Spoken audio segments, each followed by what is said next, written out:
Cette fracture numérique, elle est très importante parce que dans le moment que nous connaissons depuis un an, eh bien, elle devient insupportable. Et elle n'est pas que dans des pays en voie de développement, elle n'est pas que en Afrique, par exemple pour nous, elle est aussi dans notre pays, en France, en Europe. En France, il y a plus de 10 millions de personnes qui disent, quand on fait des enquêtes, être très mal à l'aise par rapport au digital. Par exemple, ne pas savoir écrire ou envoyer un mail, ou ouvrir un mail. 10 millions de Français, vous voyez, donc c'est loin d'être un phénomène marginal, c'est massif. Vous voyez, cette question de l'inclusion qu'on avait choisie comme un thème central avant la crise sanitaire, elle se trouve encore plus importante et pertinente à la lumière de cette expérience qu'on vient de vivre.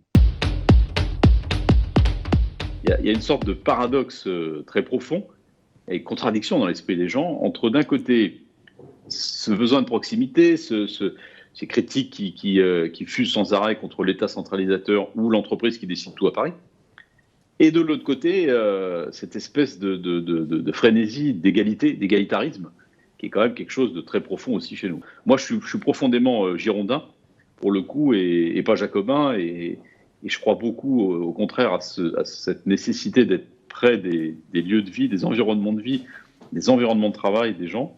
On n'est jamais quand même aussi efficace pour la plupart des sujets, pas pour tout, mais pour la plupart des sujets, quand on colle vraiment à la réalité du terrain. D'un point de vue, disons, rationnel et objectif, nous sommes dans un monde qui se digitalise à vitesse grand V. Tout ce que nous avons vécu ces derniers mois ne va faire qu'accélérer les choses. Le e-commerce, l'éducation à distance, la télésanté, la télémédecine, etc., la voiture autonome, tout ce qu'on sait aujourd'hui de ce qui arrive devant nous, tout ça va nécessiter des besoins de réseaux toujours plus forts, plus importants, de débit plus important, c'est clair. On a besoin de toutes les technologies pour accompagner cette digitalisation du monde. Les réseaux fixes, c'est le chantier de la fibre optique en France, et les réseaux mobiles. Qu'est-ce que le digital évite? Quand on fait une réunion comme ce matin, de fait, il y a 100, 150, 200 personnes, je ne sais pas combien de personnes sont connectées, 160, qui n'ont pas pris les transports, en 60, qui n'ont pas pris leur voiture, etc., pour se rendre dans un lieu qu'il aurait fallu chauffer, qu'il aurait fallu aménager, qu'il aurait fallu, etc.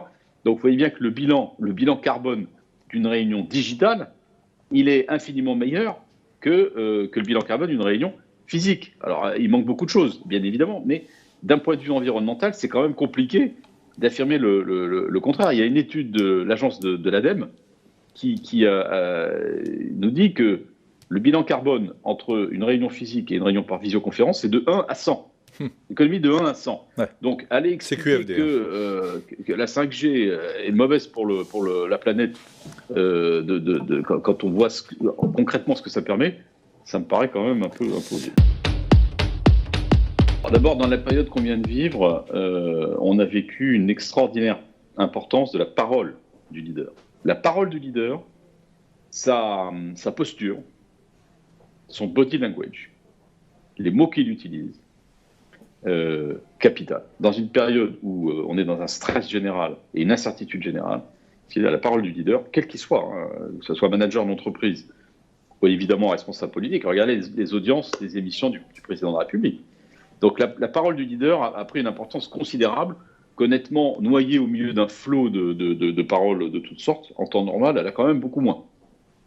Donc ça nous met aussi face à une responsabilité particulière dans ces moments de crise. Voilà, j'ai toujours considéré que c'est pas parce qu'on est PDG ou que on doit se présenter avec une posture de sachant, d'autorité. Non, je suis pas pour l'exercice de l'autorité comme ça, et alors je pense que ça marche plus du tout, sauf peut-être en période de crise. Là, il faut avoir une parole ferme. Et quand on ne sait pas quelque chose, dire qu'on ne sait pas. Mais la parole doit être ferme. Mais le reste du temps, oui, posture d'humilité, posture d'écoute, posture de bienveillance.